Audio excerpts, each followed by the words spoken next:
Muy bien, hermanos y hermanas, que Dios les bendiga. Amén.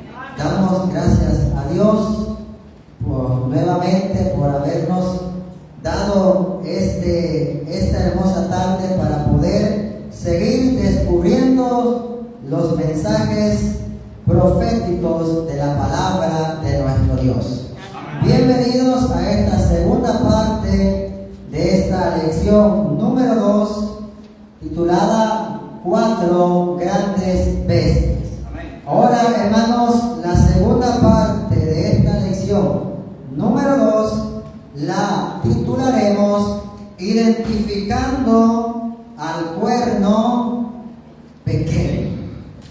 Hermanos, quiero que hagamos siempre un breve resumen así rápidamente. Y vamos a hacerlo de Daniel 2 y de Daniel 7. La cabeza de oro y la bestia como león representaba a qué imperio? A Babilonia, muy bien. Ahora, el metal de plata y la segunda bestia como oso simbolizaba a qué imperio? A los medos y a los persas. Amén. El metal de bronce y la bestia número 3, que es como un leopardo, simbolizaba al imperio de Grecia. Muy bien. Ahora, el metal de hierro que había en las piernas de la estatua que vio el rey Nabucodonosor, y la cuarta bestia espantosa y terrible, ¿a qué imperio simboliza? A Roma. Muy bien, excelente. Hoy vamos, hermanos, a seguir con el paralelismo. ¿Ven cómo se ha cumplido el paralelismo? Amén. Es la misma secuencia, solo que con diferentes símbolos. Ahora, hermanos, los 10 dedos de la estatua de Daniel vienen siendo ¿qué parte de Daniel 7? Los 10 cuernos.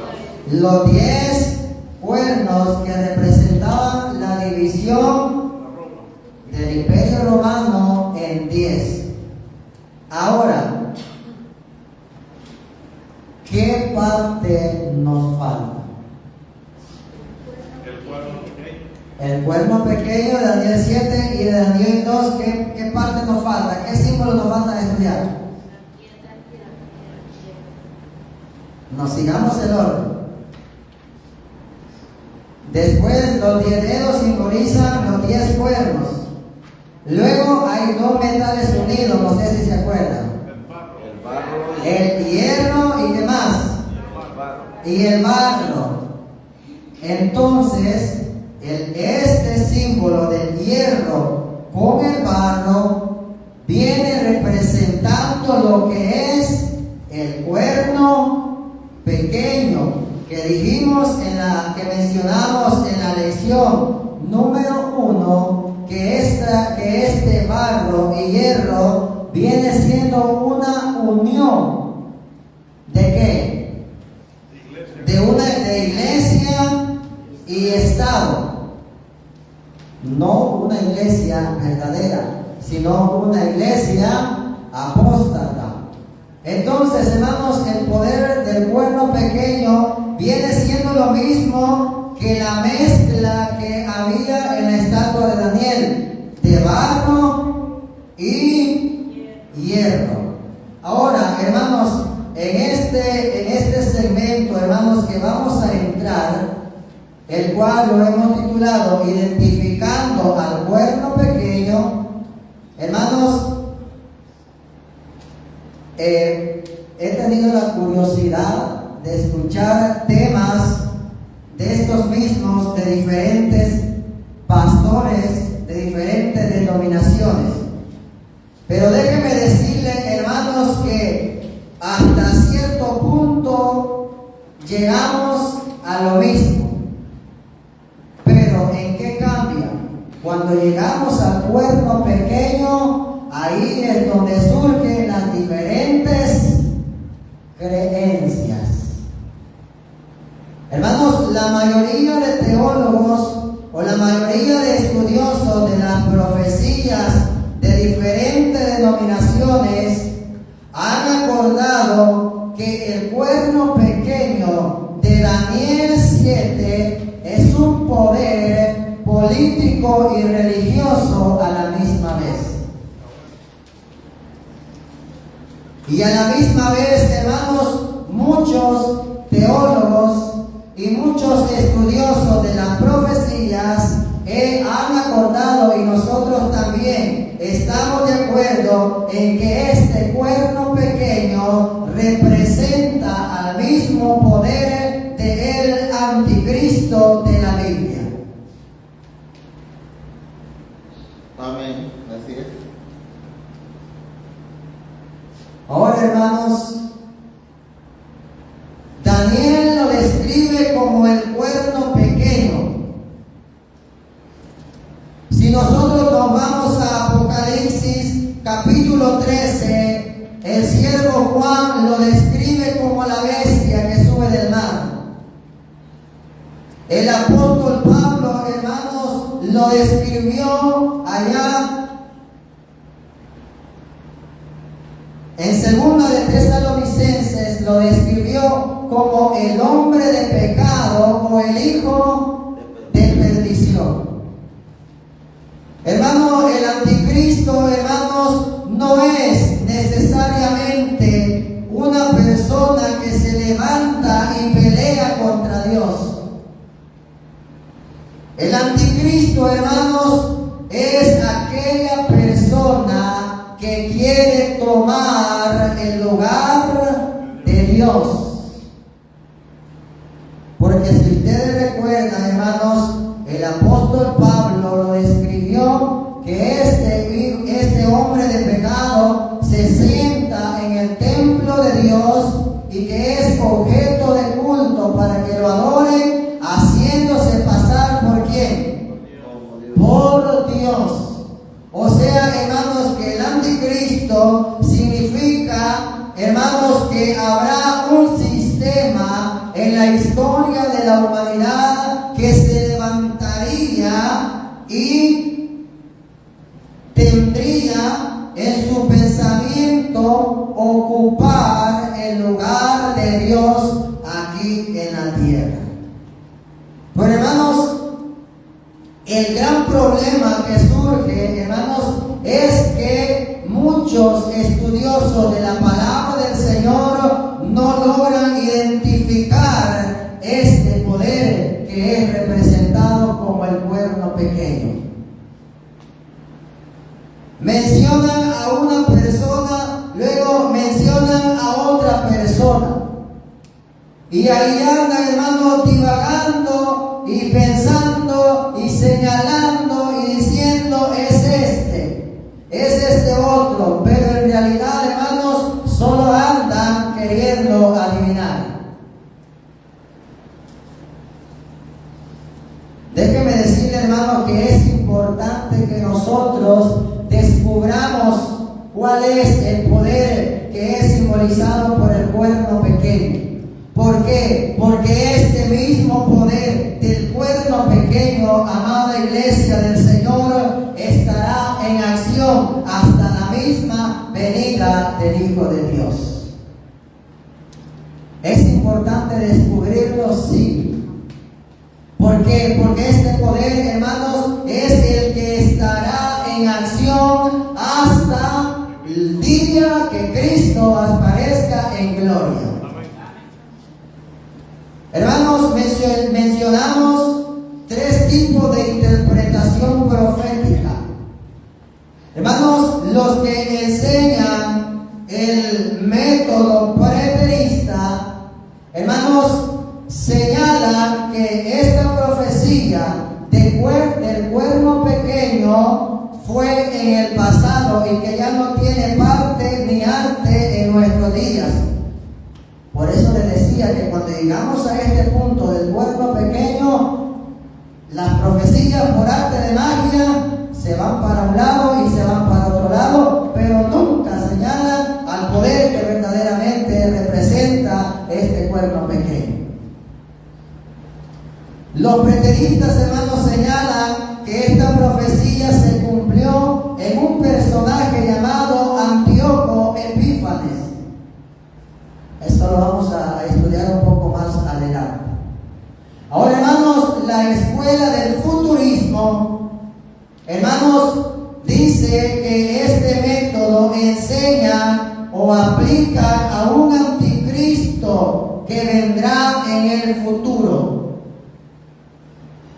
Y mayormente, hermanos, a los que predican la famosa doctrina del rapto secreto de los santos. Que ellos mencionan que la iglesia será como será arrebatada, será, hermanos, raptada, y que en ese entonces aparece ¿quién?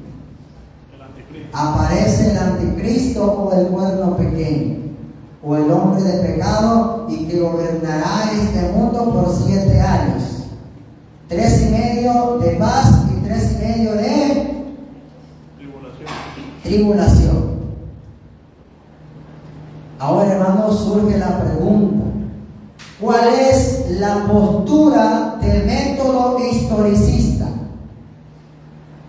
Y quiero hacer más propiamente esta pregunta: ¿cuál es el punto de vista de la iglesia adventista de Dios del séptimo día en Reforma? O más bien dicho, ¿cuál es la postura que tenemos nosotros como iglesia adventista en Reforma respecto a esta profecía? ¿Queremos descubrir cuál es la postura de nosotros?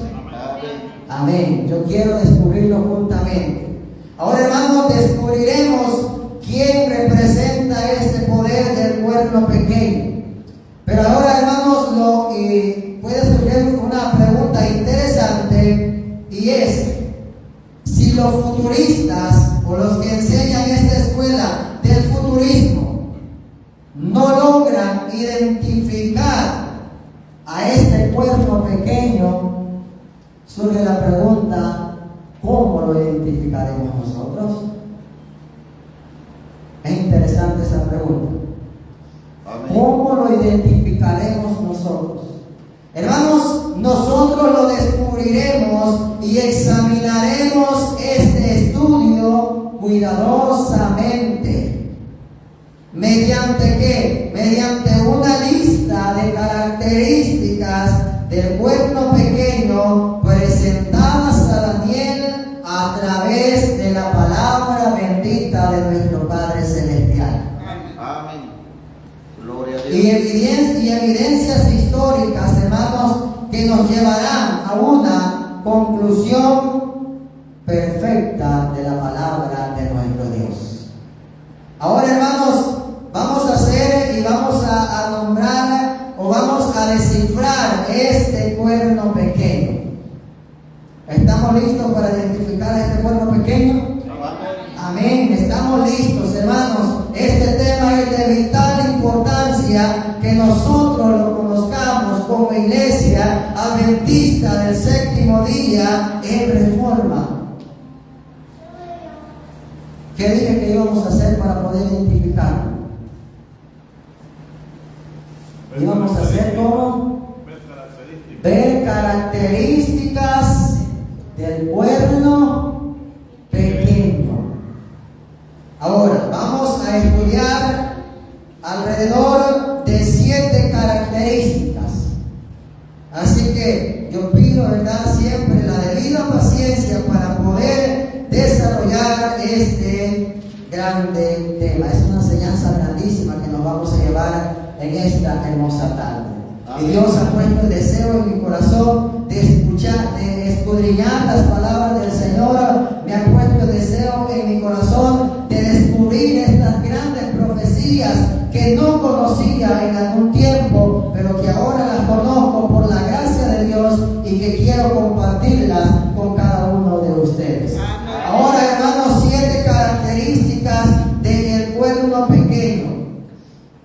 primera característica, hermanos, la vamos a encontrar en el versículo 24 de Daniel capítulo 7.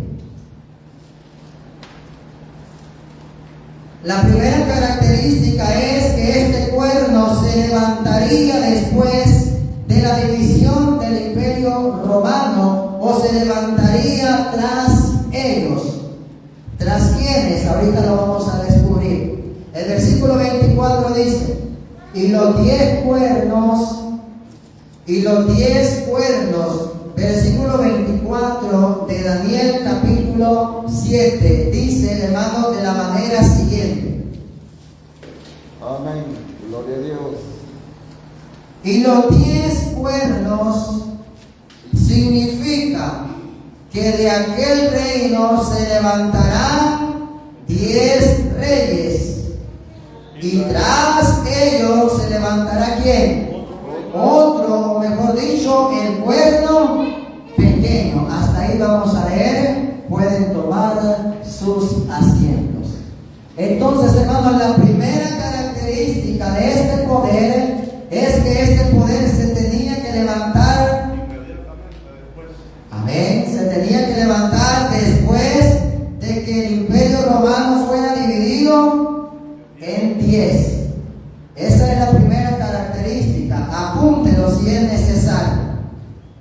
La segunda característica, hermanos, es que este cuerno pequeño surge en el mismo territorio.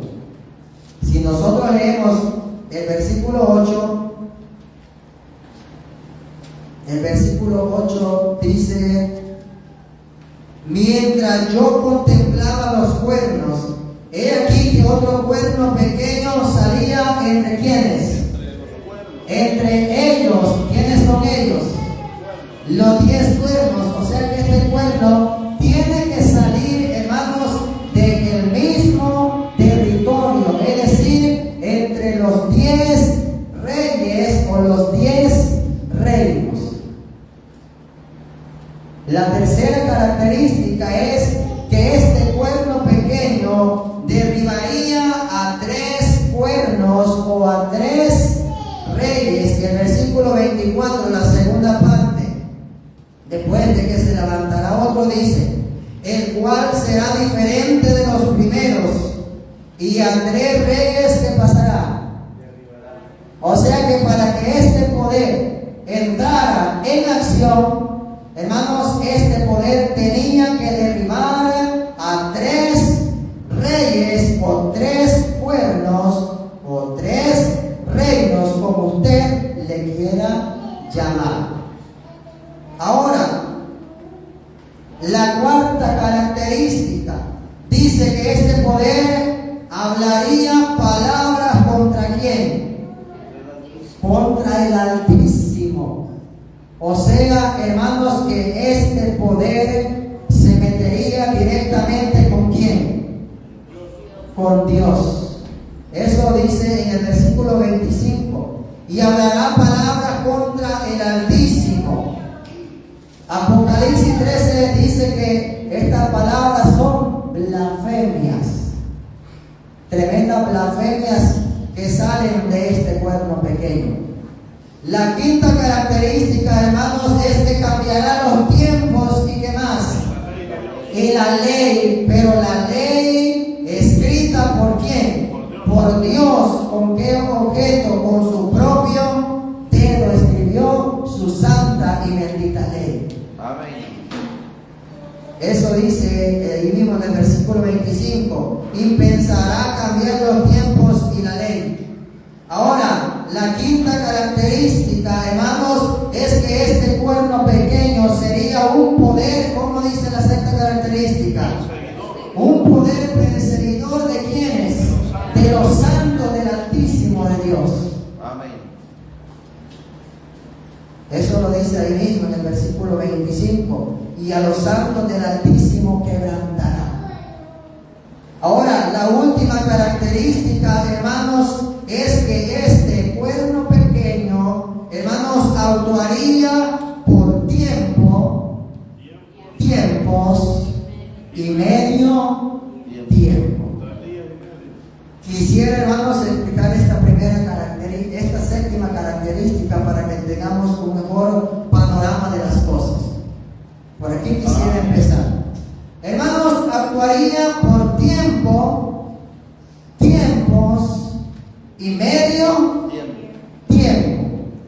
Ahora, hermanos, ¿qué podemos notar de esta característica? Podemos, hermanos, notar el tiempo de gobernabilidad de este cuerno pequeño.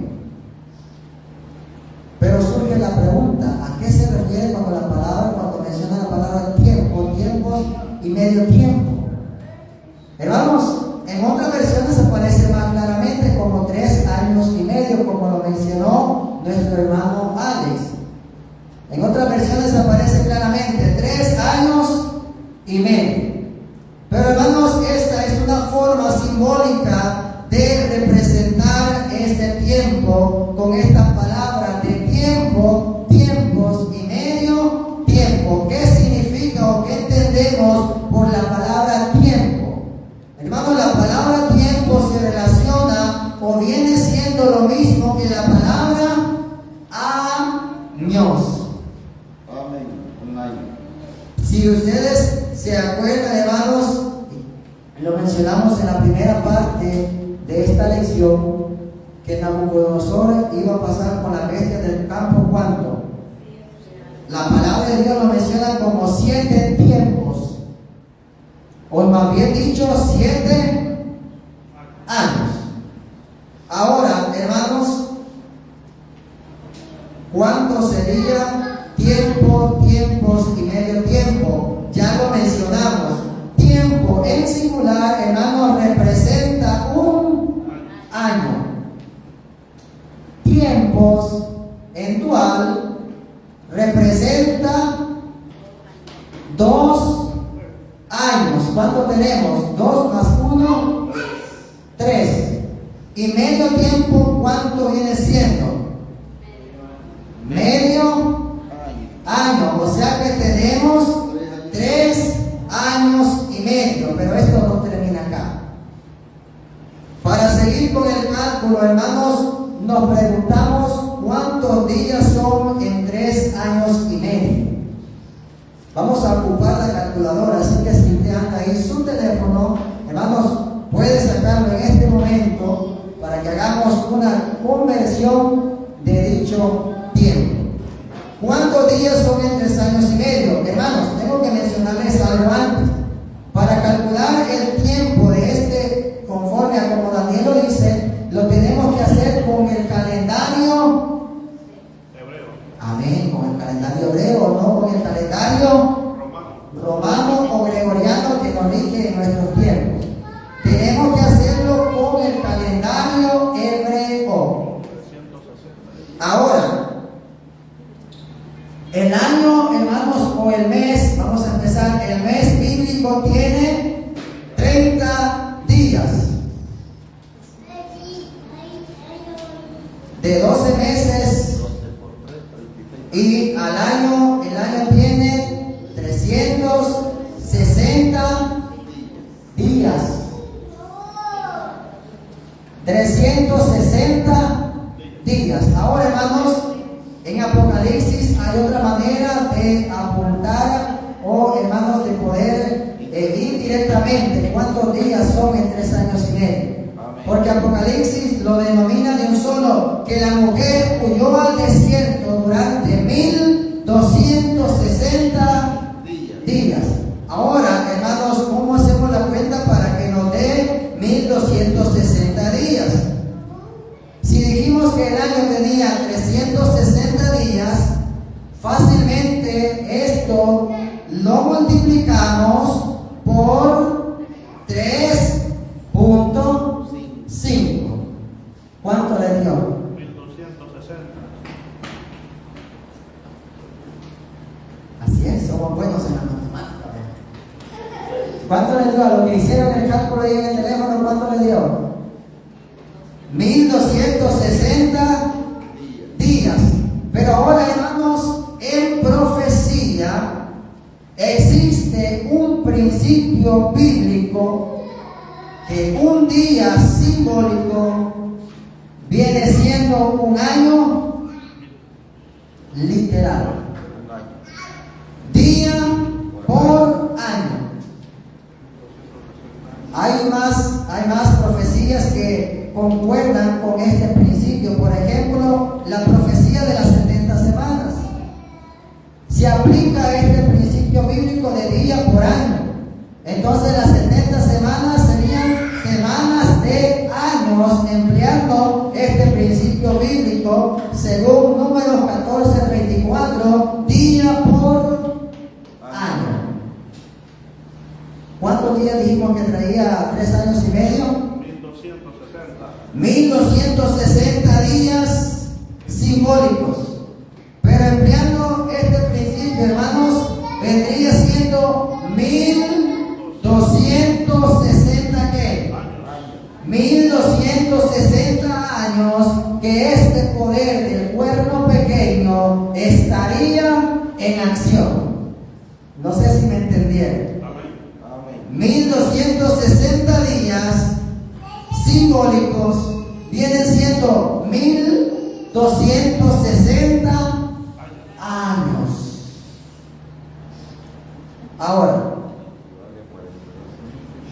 amén. En Apocalipsis lo encontramos que este poder actuaría por 42 meses, que viene siendo la misma cantidad de días. Solo multiplique 42 meses por 30 y usted obtiene 1260 días. Ahora, hermanos, ¿quién? Entramos ya a lo esencial. ¿Quién es este poder del cuerno pequeño? Hermanos, existe un solo poder. Hermanos, existe un solo poder que cumple con estas características. No hay otro poder. Por más que aquellos quieran asignárselos a diferentes hombres en la tierra, hermanos, no hay otro poder que cumpla con estas características. Y este poder, mis hermanos, representa lo que es el papado romano. Amén. O más bien dicho, Roma papal, como usted le quiera llamar, o el sistema papal. Hermanos, este cuerno pequeño dijimos que era lo mismo que el barro con hierro, una unión de la iglesia y el Estado.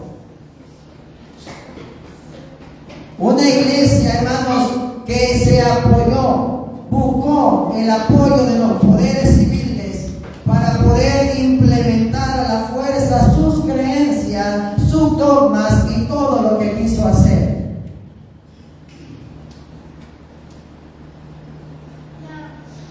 Pero ahora, hermanos,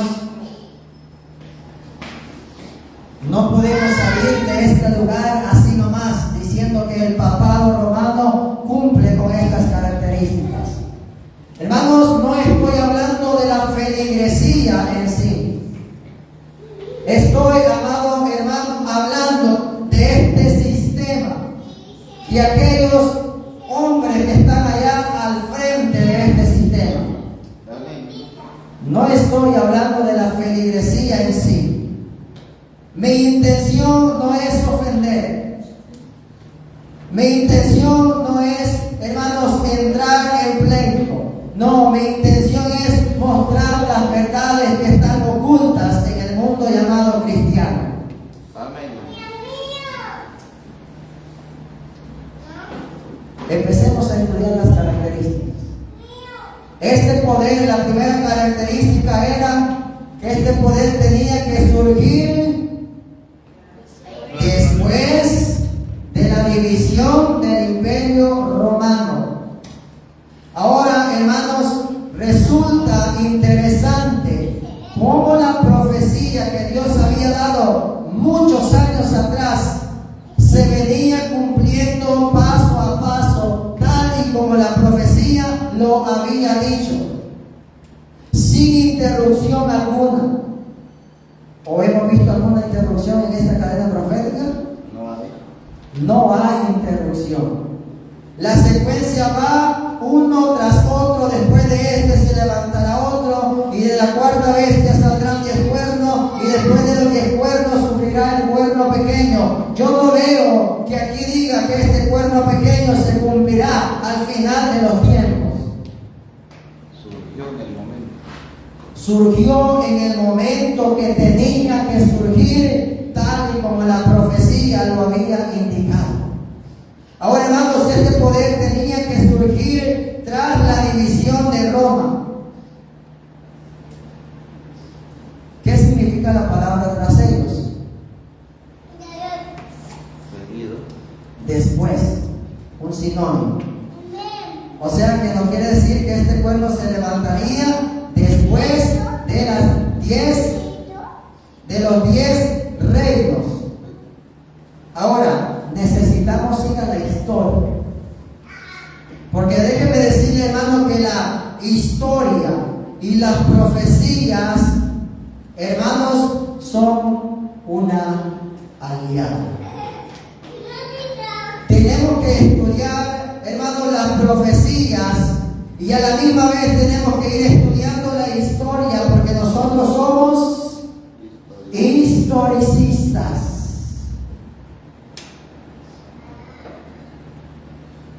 Necesitamos ir a la historia para comprobar dicha característica. Hermanos, la historia nos dice que a partir de los años 351 después de Cristo, hermanos, empezaron las tribus bárbaras a entrar al Imperio Romano Occidental. No olvidemos eso. Invadieron ciudades muy populosas que habían en ese entonces y se hicieron dueñas de ciertas ciudades. Ahora, hermanos, la mayoría de estudiosos o la mayoría de historiadores, hermanos, están de acuerdo que del año 351 después de Cristo hasta el año 476 después de Cristo, hermanos, ya estaban completas las 10 divisiones. O sea, es decir, que este cuerno pequeño se tenía que levantar después del año 476 después de Cristo. El último emperador de Roma Occidental cayó en el año 476. ¿Quién era? Rómulo Augusto. Ahora, hermanos, tenemos que buscar si es cierto que este poder se levantó después del año 476 después de Cristo. La pregunta clave aquí, amada iglesia, amado pueblo del Señor, es que ¿será que el papado se levantó después del año 476? ¿Será que, hermanos, este cuerno pequeño se levantó después del año 476? Pues déjeme decirle que sí se levantó después del año 476, después de Cristo y después de las 10 divisiones del Imperio Romano. Para ser más exactos, hermanos, ustedes pueden anotar, la historia nos demuestra claramente, hermanos, que el papado romano o Roma papal o el sistema papal se levantó en el año 538 después de Cristo.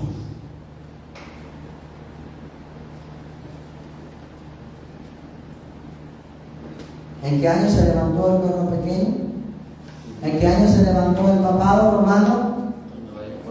En el año 538 después de Cristo. Eso está en la historia. Lastimosamente, hermanos, es que a veces somos haraganes para estudiar la historia. La historia no está escondida, está abierta. Si usted busca ahí la supremacía papal, hermano, ahí le aparecerá en el año 538 después de Cristo.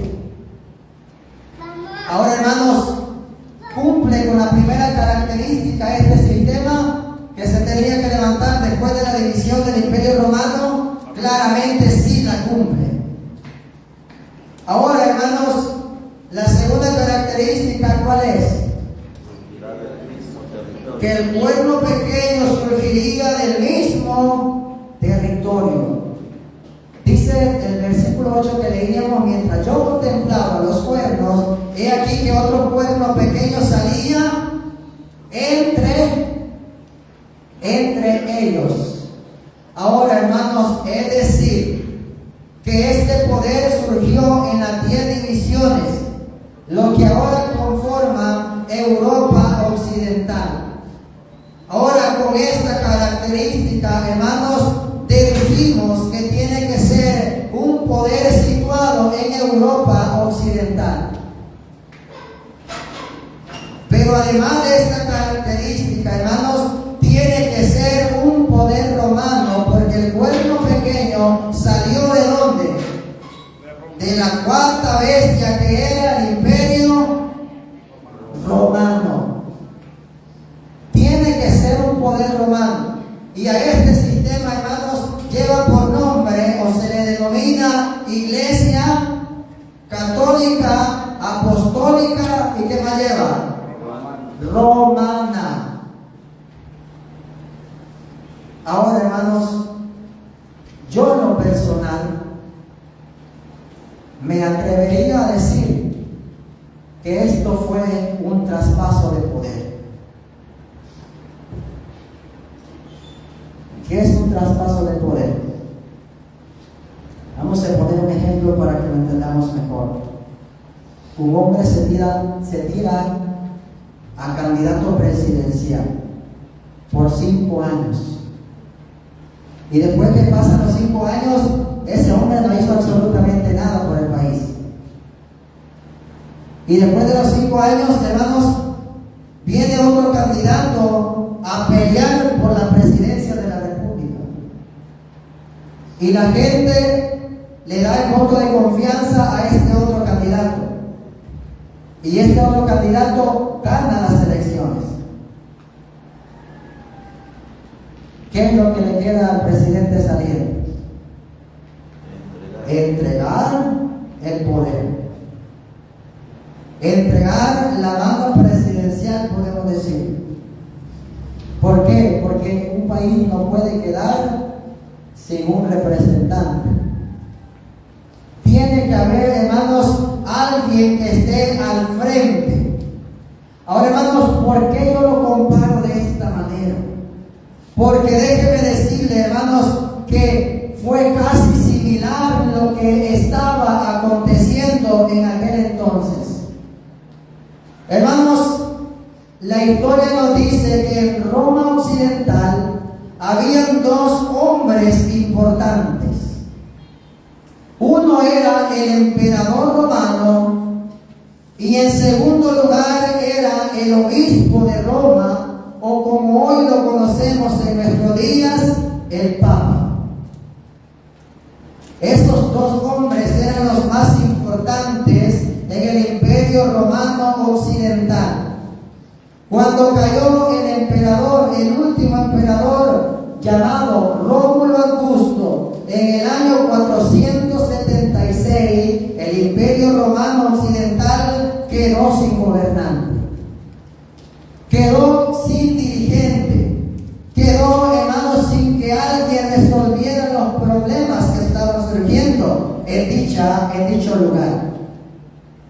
La pregunta sería: ¿quién tomó el trono del emperador? ¿Quién creen ustedes que tomó el trono del emperador? El obispo. Exactamente, el obispo de Roma. Ahora, hermanos, algunos historiadores llegaron a describir este momento de la historia. Hermanos, y la verdad ha sido realmente difícil conseguir información. Con apoyo de nuestro pastor, con el apoyo de diferentes líderes, hermanos, con el apoyo de diferentes libros e historiadores, hermanos, que nos relatan qué es lo que estaba pasando en ese momento.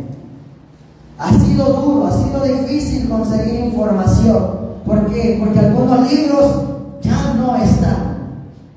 Algunos libros están estrictamente prohibidos, que no se pueden encontrar ni en internet.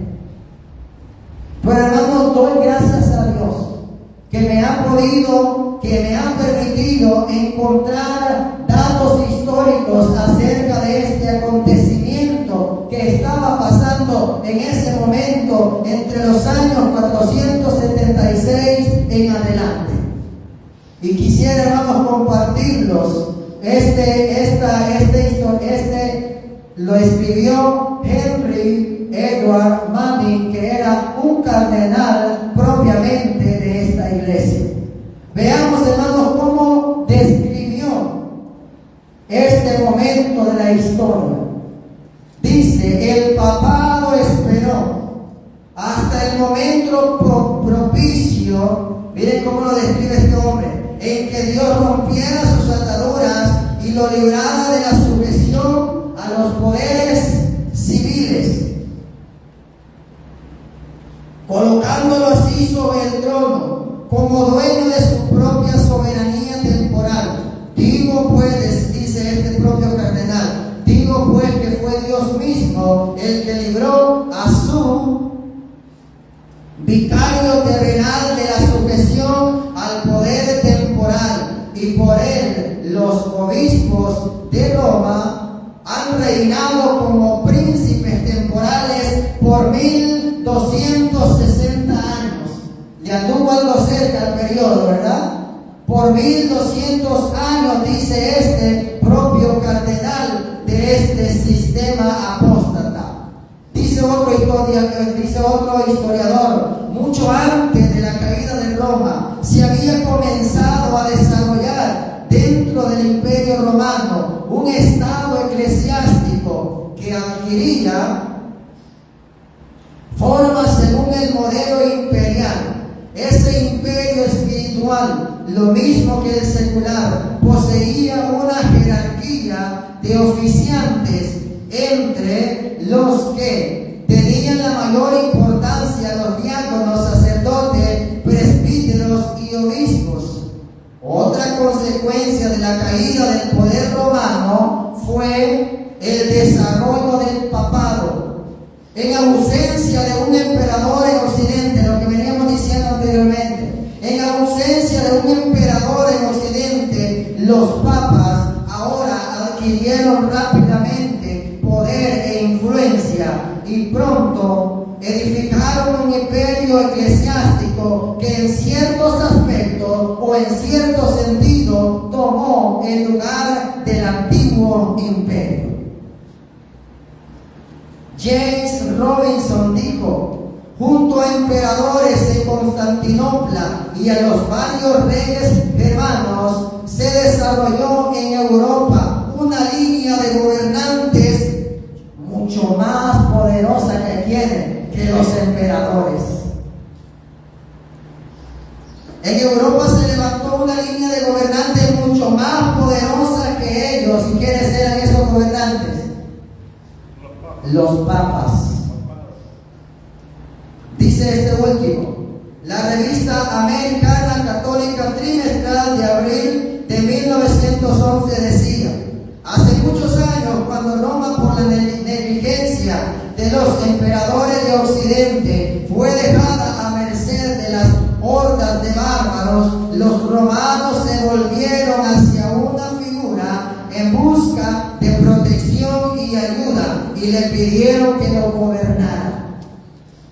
Y así se comenzó la soberanía temporal de los papas. Y caminando humildemente hacia el trono del César, el vicario de Cristo, dice este historiador, tomó el cetro ante el cual habrían de inclinarse reverentemente los emperadores y reyes de Europa por tantos siglos. Interesante, ¿no? Interesante. Cuando no había emperador, ¿quién tomó el lugar del emperador? El obispo de Roma. Pero ahora podemos decir cómo llegó el Papa o el obispo de Roma a ser líder.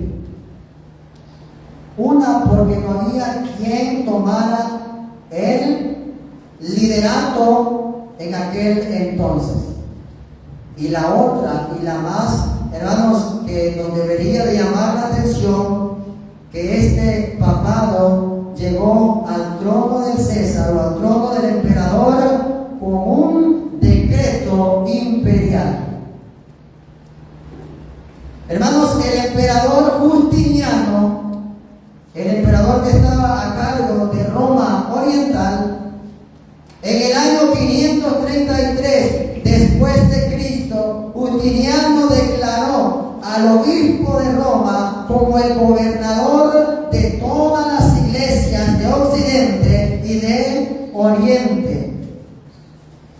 Se le entregó, hermanos, al obispo de Roma el uso del poder civil para forzar las enseñanzas de la iglesia. Y déjeme decirle, hermanos, que el papado adquirió un título que le correspondía a los emperadores romanos.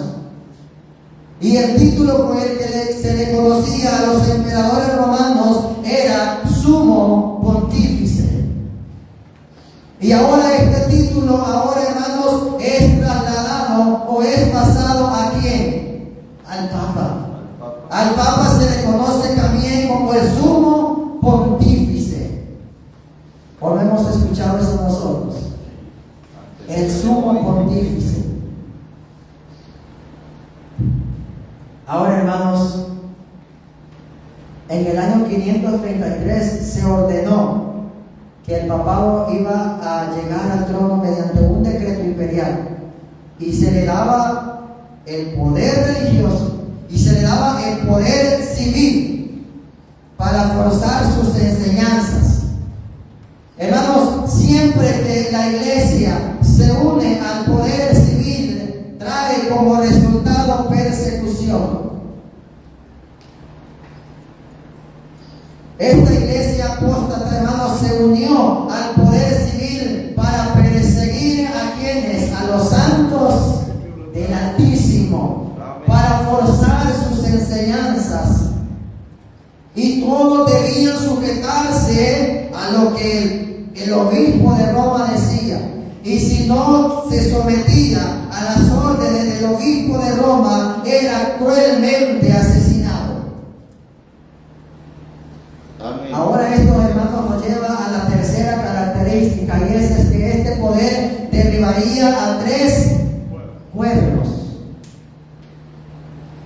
Para ascender al poder, hermanos, este cuerno pequeño que tenía que derribar 3 reinos o 3 pueblos. Aunque, hermanos, a pesar de que en el año 533 el papado llegó mediante un decreto imperial al trono del emperador, este decreto se ejecutó hasta el año 538. ¿Por qué? Porque tenía que derribar 3 cuernos. Hermanos, 7 de estos países o 7 de estos cuernos aceptaron, hermanos, al obispo de Roma como cabeza de todas las iglesias. Pero, hermanos, dentro de las 10 tribus, 7 aceptaron, hermanos, sujetarse a las reglas de la iglesia, pero habían 3 tribus que no querían someterse a la supremacía papal. No querían ser sometidos a la supremacía papal. No querían someterse a la autoridad papal. Y estas tribus, hermanos, fueron destruidas por influencia del papado, buscando el apoyo del poder de los emperadores para poder destruir a estas tribus. Y estas tribus, hermanos, fueron los euros. Fue destruida en el año 493 con ayuda del emperador romano. Ahora, en el año 534 fueron destruidos los vándalos. Y en el año 538 fue derrotada las tribus de los ostrogodos. Con la destrucción de esta tribu de los ostrogodos, ahora, hermanos, el camino quedaba como Abierto. el camino quedaba abierto para que la profecía se cumpliera tal y como está escrita, que tenía que derribar a 3 reyes con 3 cuernos para poder subir al poder. ¿Cumple con estas características, con estas 3 características este sistema? Claro que sí, no hay duda alguna. Ahora, hermanos, la cuarta característica es que este poder iba a hablar palabras bajo blasfemias contra el Altísimo. Pero ahora, hermanos, viene esta pregunta: ¿qué es una blasfemia? No según el diccionario que comúnmente conocemos. ¿Qué significa una blasfemia según la palabra de Dios? Hermanos, la palabra de Dios nos da 2 significados de blasfemia. Y la primera la encontramos en el libro de Juan, capítulo 10 y versículo 33. El libro de Juan, capítulo 10, versículo 30 al 33. Dice, hermanos, este precioso versículo. San Juan, capítulo 10, versículo 30 al 33.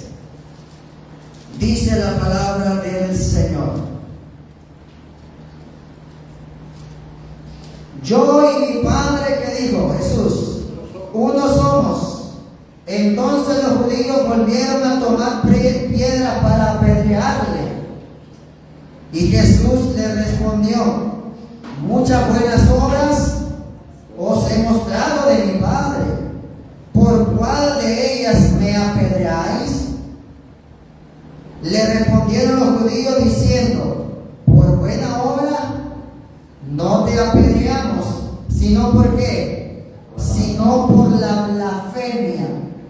Porque tú, siendo hombre, que dice, te haces pasar por Dios. ¿Cuál es el primer significado de blasfemia? Es pretender ser igual que ¿quién?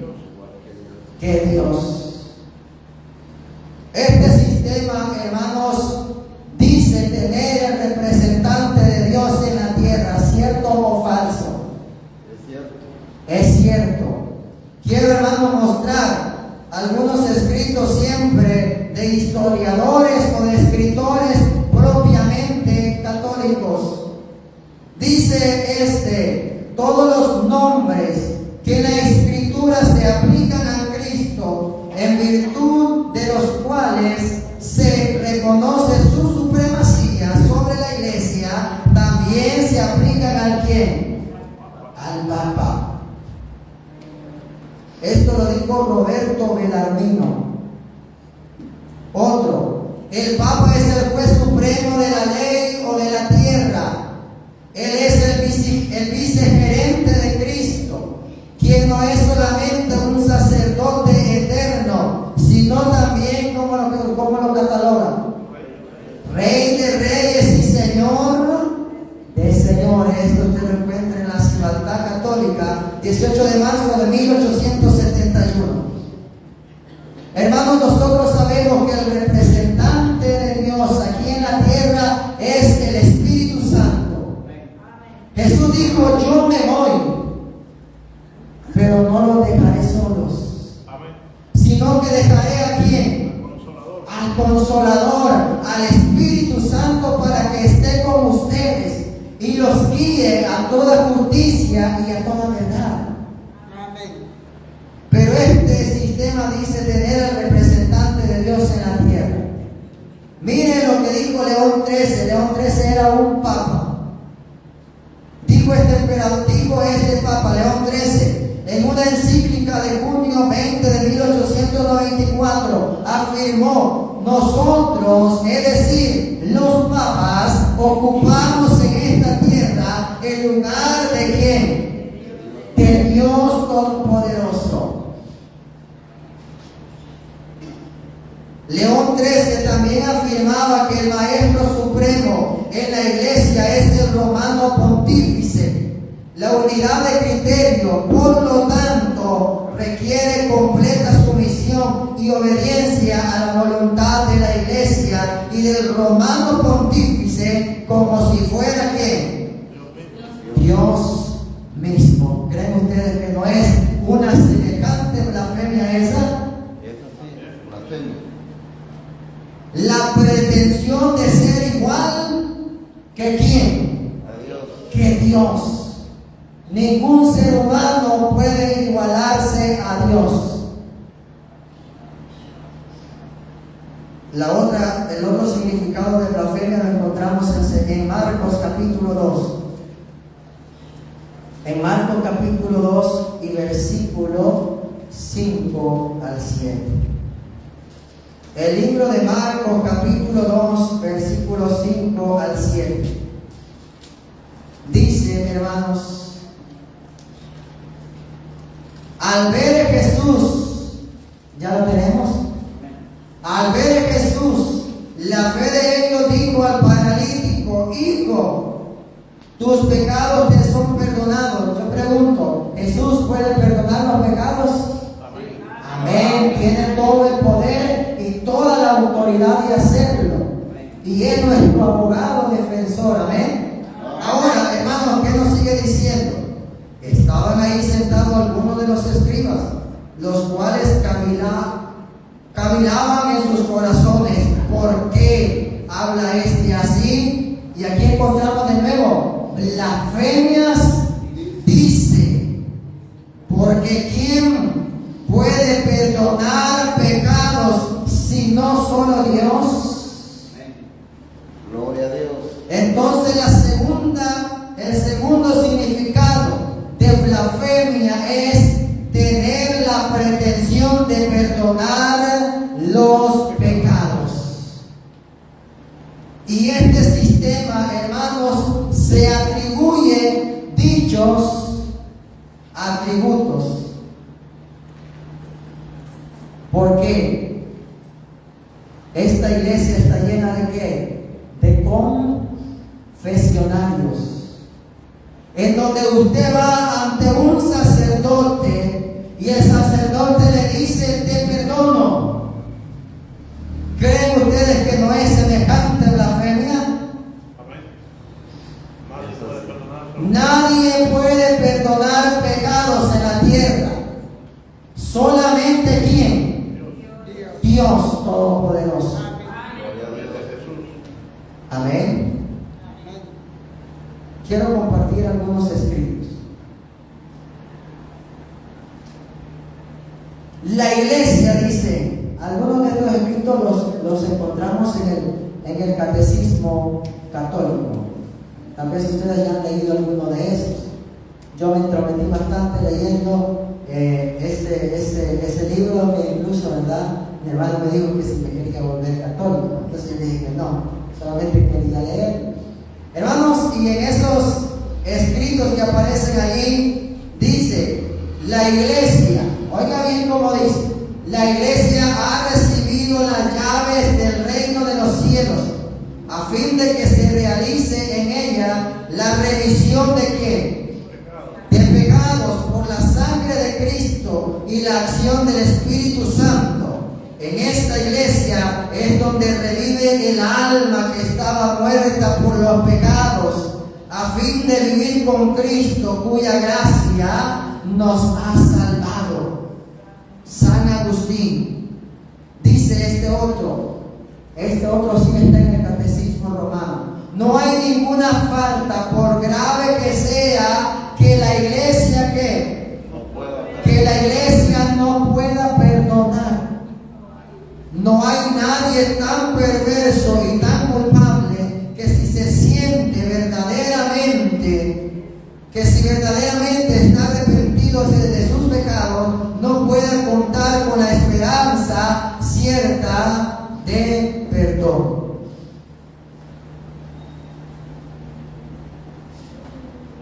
Este otro escrito dice: los sacerdotes han recibido un poder que Dios no ha dado ni a los ángeles ni a arcángeles.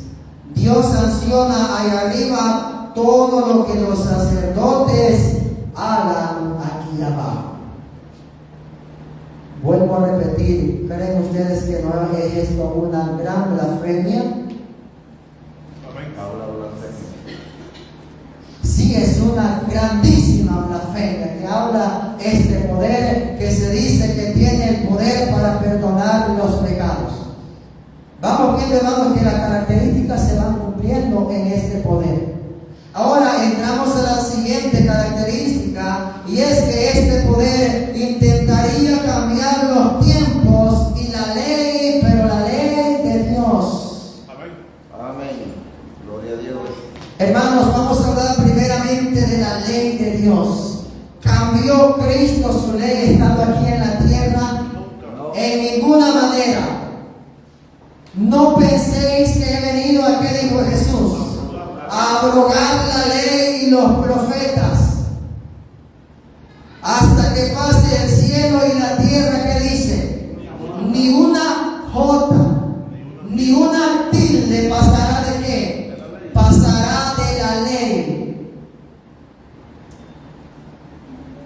Ni lo más minucioso posible de la ley de Dios. Hermanos, la profecía está indicando que iba a levantarse un poder que intentaría cambiar la ley de Dios. ¿Cumplió? ¿Se cumplió la profecía? Claro que sí se cumplió. Hermanos, y con respecto al poder, dicen ellos que el Papa tiene poder para modificar la ley. Y quiero leer este escrito que lo encontré. Dice: el Papa tiene tan grande autoridad y poder que puede ¿qué? Modificar, explicar o interpretar las leyes divinas. El Papa puede modificar la ley divina, siendo que su poder, dice, no es de hombres sino de Dios, y que actúa como vicegerente de Dios en la tierra. Hermanos, si nosotros mencionamos un versículo allá en San Mateo 20, 34 al 40, hermanos, la ley resumida en dos grandes mandamientos. Los primeros 4, hermanos, mandamientos van en dirección ¿a quién? A Dios. En dirección a Dios. Los demás 6 mandamientos van en dirección ¿a quién? A nuestro prójimo. Pero hermanos, este poder se metería, hermanos, por los 4 mandamientos directamente que van con Dios el Todopoderoso. Amén. Hermanos, si nosotros comparamos los primeros 4 mandamientos de la ley de Dios de Éxodo 20 y comparamos, hermano, el catecismo romano, no se parece absolutamente nada. Amén. El catecismo romano, hermano, es la doctrina que la iglesia le predica a sus feligreses, por decirlo de esta manera. Hermanos, el primer mandamiento de la ley de Dios en Éxodo 20 dice: no tendrás dioses ajenos delante de mí. Si usted se va al catecismo, hermano católico, en las enseñanzas que se dan, este primer mandamiento no aparece. Aparece el mandamiento: amarás a Dios sobre todas las cosas. El segundo mandamiento de la ley de Dios, hermanos, es: no te harás imagen. Si nosotros nos vamos al catecismo, este mandamiento tampoco aparece. Aparece el mandamiento: no tomarás el nombre de Dios en vano. Y el tercer mandamiento de la ley de Dios dice: no tendrás dioses, no tomarás el nombre de Dios en vano, en Éxodo 20. El tercer mandamiento. Y si usted se va al catecismo, el tercer mandamiento es: santificarás la fiesta, incluido el domingo, como día de adoración o día de descanso.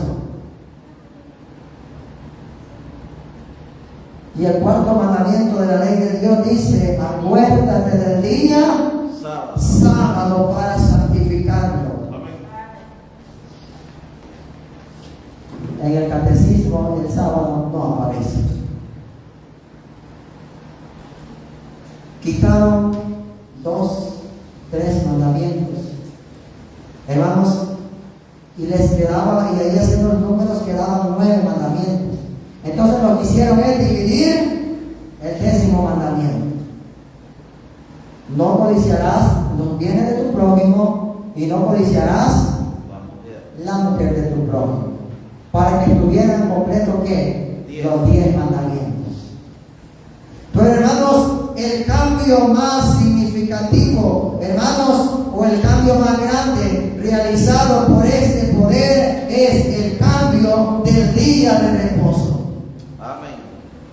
Hermanos, el cuarto mandamiento de la ley de Dios dice: acuérdate del día para santificarlo. Hermanos, en realidad no encontramos ninguna evidencia en la palabra del Señor que autorice la santificación del día domingo. ¿O la han encontrado ustedes? No hay, no existe. Hermanos, el sábado es un monumento de la creación de Dios. El día sábado es un día separado por Dios para que sus hijos le adoren, y también es una señal entre Dios y su verdadero pueblo. Gloria a Dios.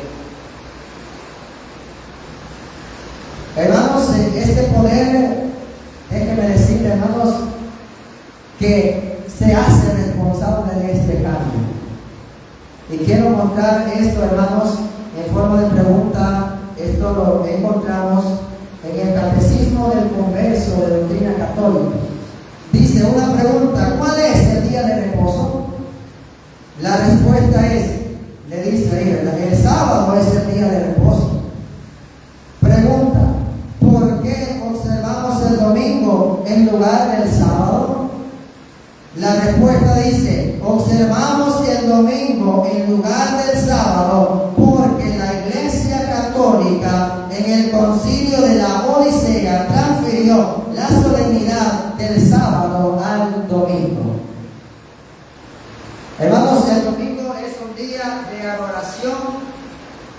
El día domingo, hermanos, el día domingo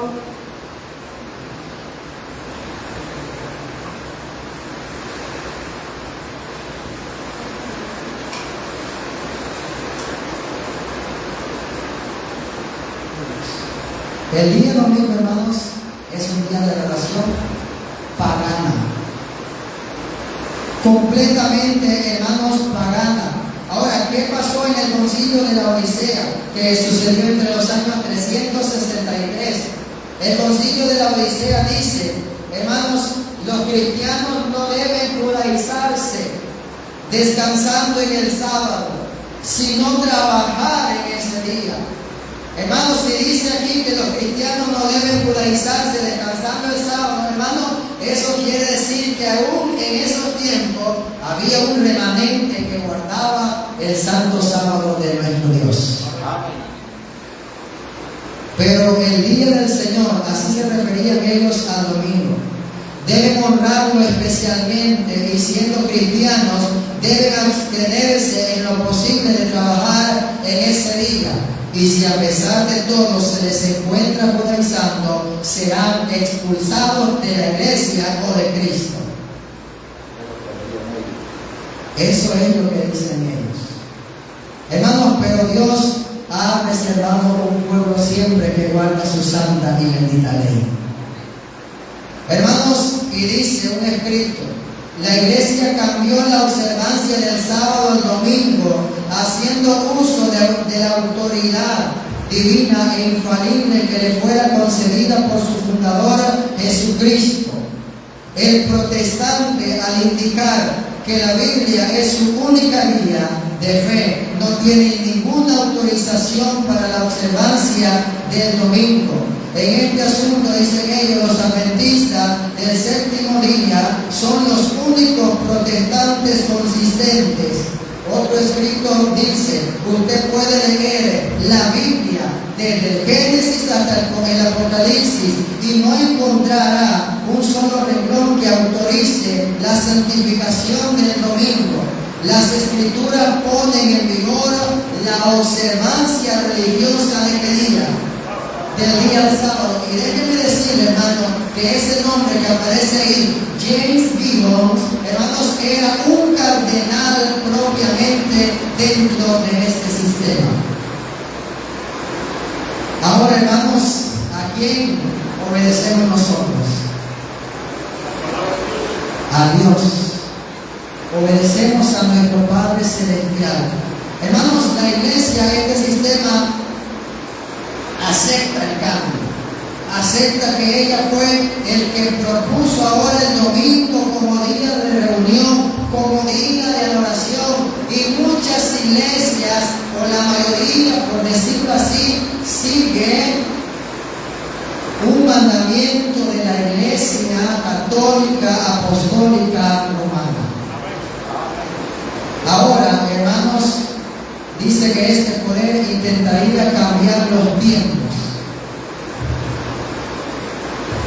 Vamos a hablar así brevemente del cambio del calendario, el que nos rige, porque hermanos, es algo trasfondo ya. Hermanos, el calendario que nos rige en nuestros días se llama calendario gregoriano. Hermanos, el calendario gregoriano fue propuesto o fue promovido por el Papa Gregorio XIII. Este calendario, hermano, gregoriano está compuesto por 12 meses, algunos de 31, algunos de 30, algunos de 28, algunos de 29, que a veces febrero trae 29, ¿verdad? Pero, hermanos, y nosotros vimos la diferencia que el calendario hebreo tenía 360 días. Ahora, otra gran diferencia es en cuanto al inicio de cada día. El calendario gregoriano va de medianoche a medianoche. Y el calendario hebreo, hermanos, va de puesta del sol a puesta del sol. Entonces, hermanos, la profecía se venía cumpliendo. Cambió, hermanos, el tiempo secular, pero ahora, hermanos, también cambiaría los tiempos proféticos. Y a esto quería llegar. Hermanos, a esto quería llegar, porque la palabra tiempos, hermanos, en este versículo nos habla de los tiempos cronológicos de Dios, de los tiempos proféticos de Dios. Hermanos, nosotros nos preguntamos por qué existen tantas creencias en cuanto al anticristo de la Biblia. Y mucha gente se dice: ¿quién tendrá la verdad? En esta sección nos daremos cuenta, hermanos, del porqué de tantas creencias. ¿Sabían ustedes, hermanos, que Dios tiene un calendario profético? Nosotros vimos un calendario profético que se empezó a cumplir en los días de Daniel sin interrupción alguna. Iban a suceder esto, hermanos, hasta la misma venida de Cristo. Hermanos, afirmamos esto con toda seguridad.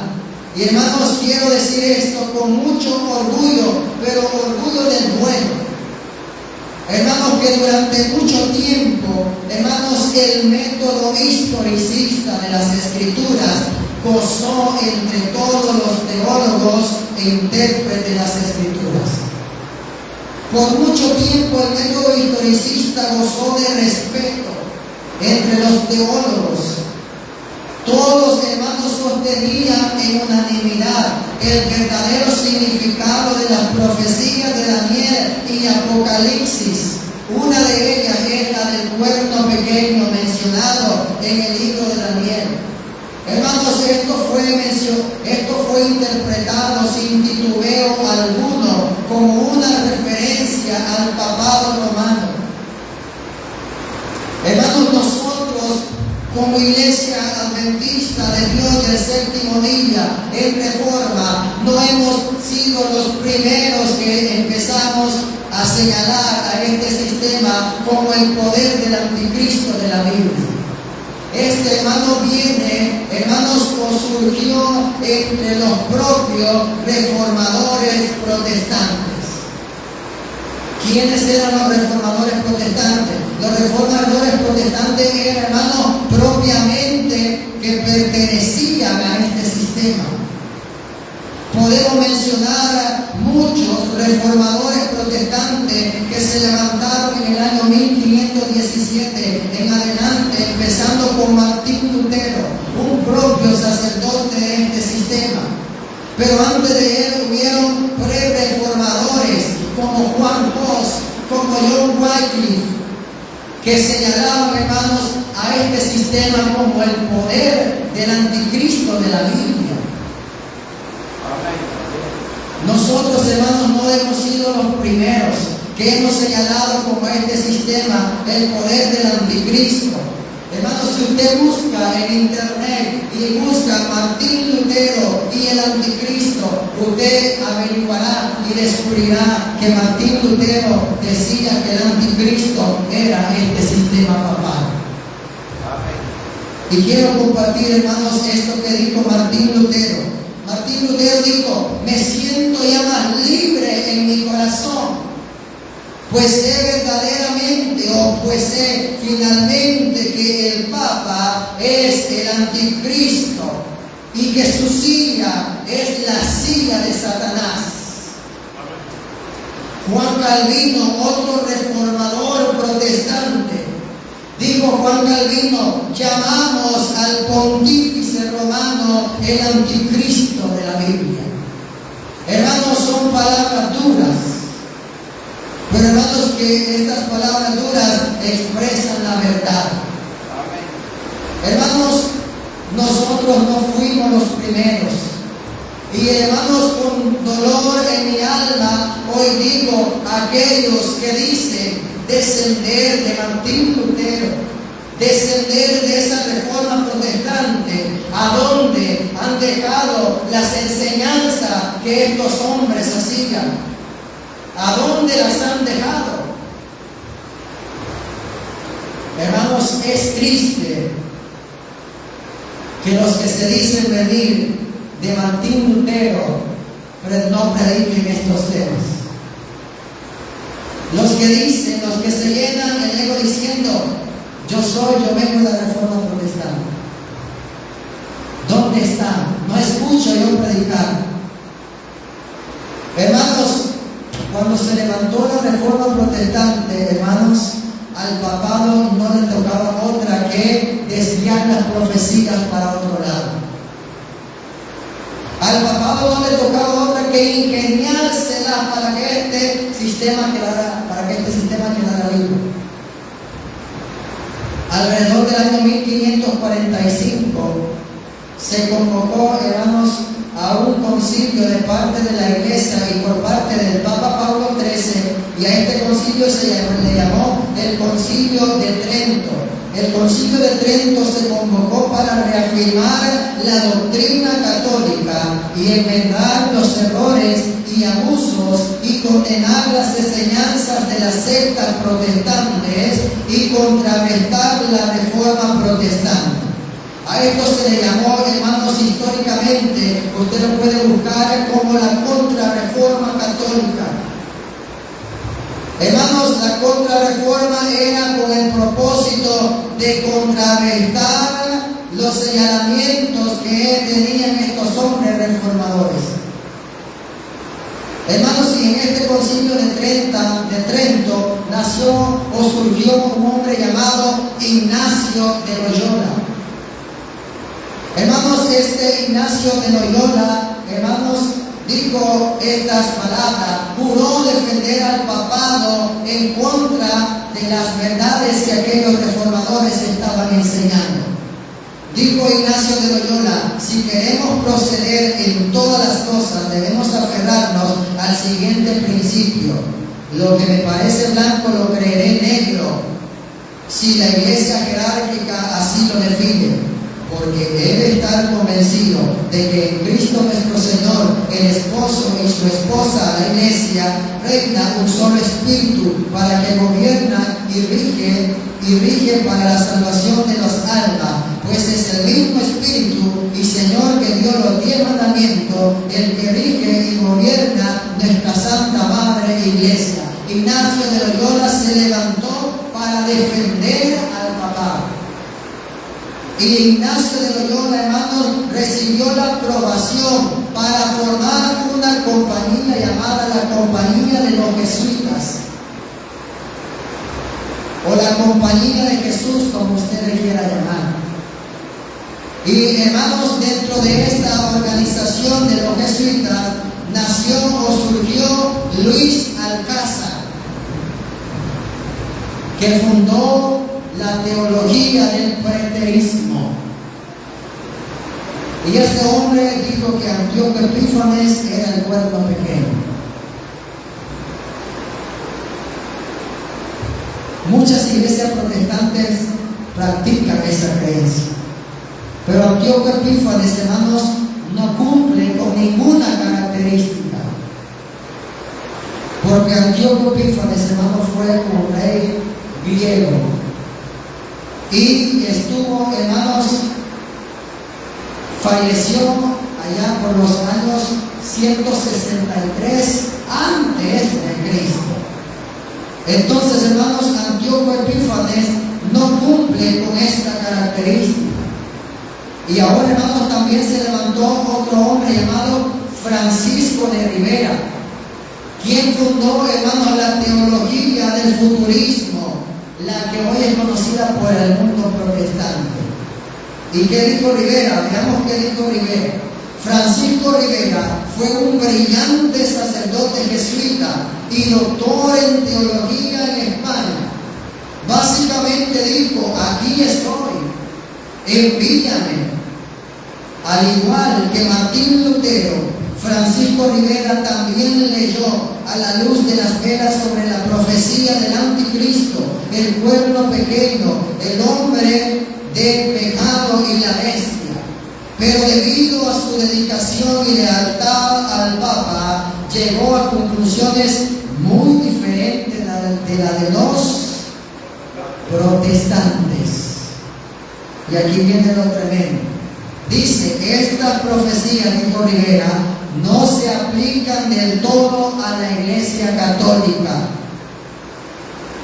Hermano, Francisco Rivera se levantó para apoyar a este sistema y quitar el dedo apuntador. Entonces dijo el clero: ¿a quién se aplica? Rivera afirmó lo siguiente: a solo un hombre siniestro que se levantará al fin de los tiempos.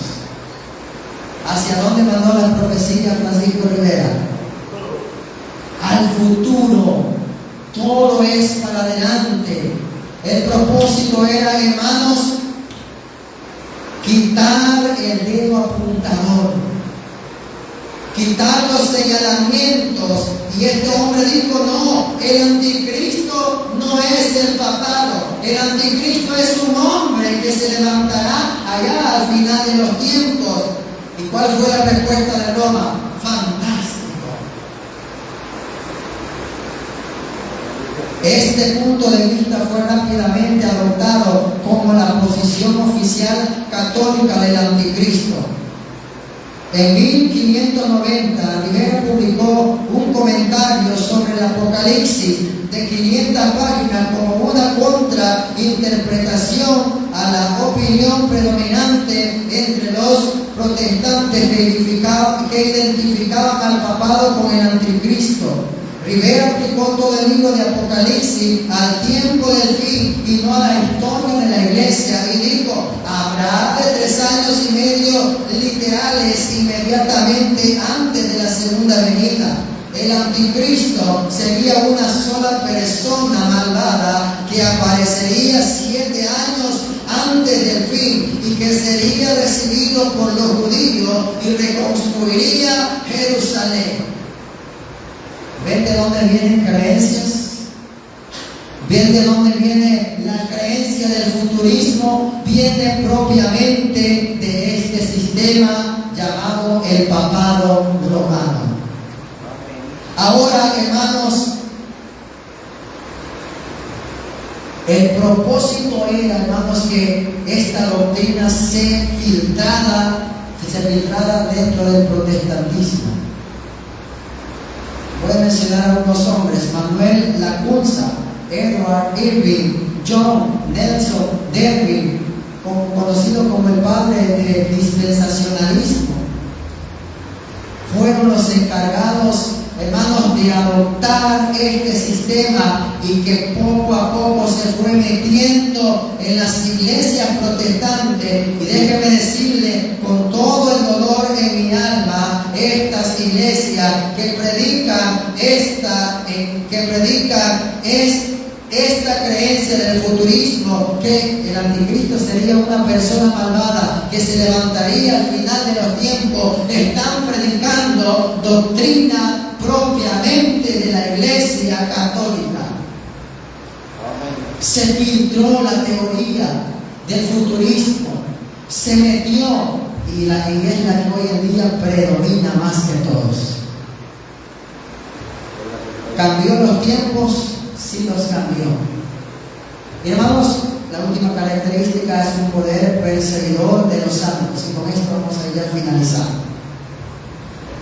Hermanos, este poder la historia no lo niega.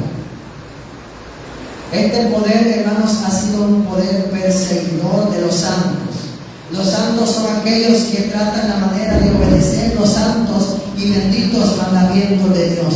Amén. Apocalipsis 14:12, que dice: aquí está la paciencia de los santos, los que guardan los mandamientos de Dios y tienen la fe de Jesús.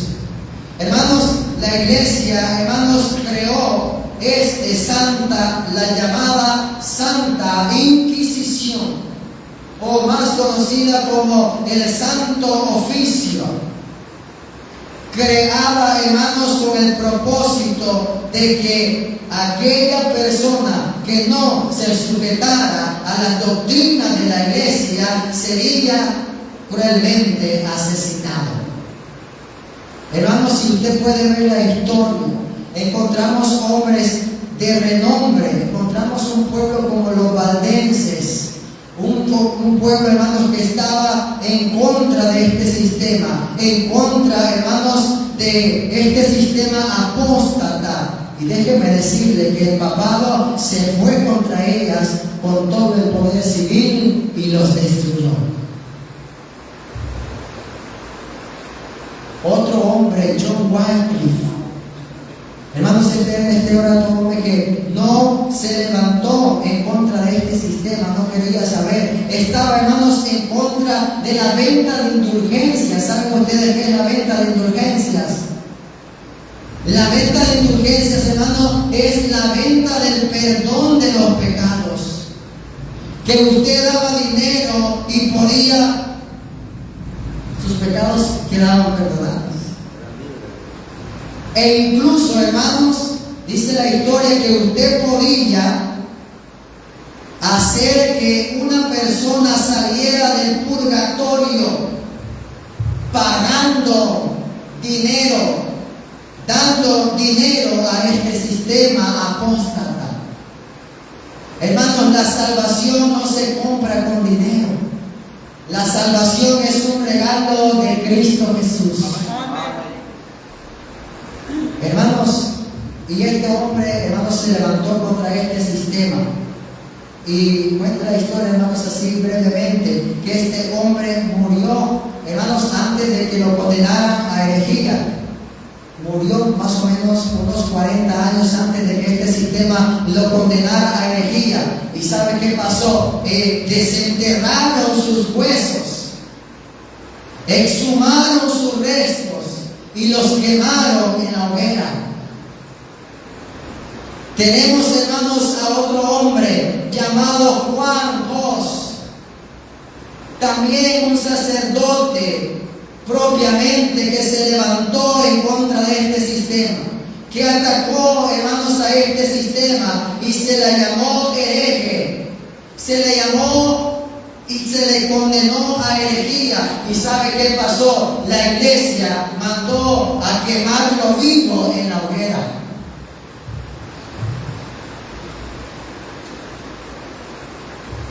O sea, hermanos, aquí era, ¿estabas con este sistema o no estabas con este sistema? ¿Aceptabas o no aceptabas este sistema? Y muchos hombres murieron bajo este poder de la Santa Inquisición. Tenemos muchos más, hermanos. Y también déjenme decirle que la palabra de Dios se prohibió. Nadie podía tener el libro santo de nuestro Dios. Amén. En el concilio, hermano, de Toulouse dice: nadie puede poseer los libros del Antiguo y Nuevo Testamento, y si alguien los posee, debe entregarlos al obispo local dentro de 8 días para que sean quemados. O sea, hermanos, nadie podía actuar en contra de este sistema. ¿Estabas con este sistema o no estabas con este sistema? Y ahora, hermanos, la última característica es que este poder actuaría por tiempo, tiempos y medio tiempo. Amén. ¿Cuánto dijimos que equivalía tiempo, tiempos y medio tiempo? 3 años y medio, que son 1260 años. ¿Se acuerdan cuándo se levantó este poder? ¿En qué año? En el año 538 después de Cristo. Ahora, saque la calculadora y sume 538 más 1260 años, lo lleva, hermanos, hasta el año 1798. 538 más 1260 lo lleva hasta el año 1798. ¿Qué pasó en el año 1798?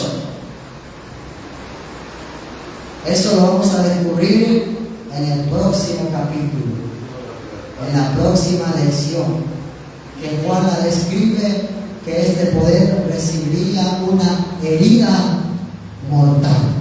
Entonces, hermanos, en el año 1798, pero a pesar de todo, hermanos, Dios dio garantías al pueblo. Y, hermanos, la historia termina con el reino de Cristo, que los santos heredarán el reino de Cristo Jesús. Hermanos, creo que no queda duda alguna en cuanto al poder del pueblo pequeño. Hermanos, este ha sido esta hermosa lección número 2, y que Dios les bendiga a todos. Amén.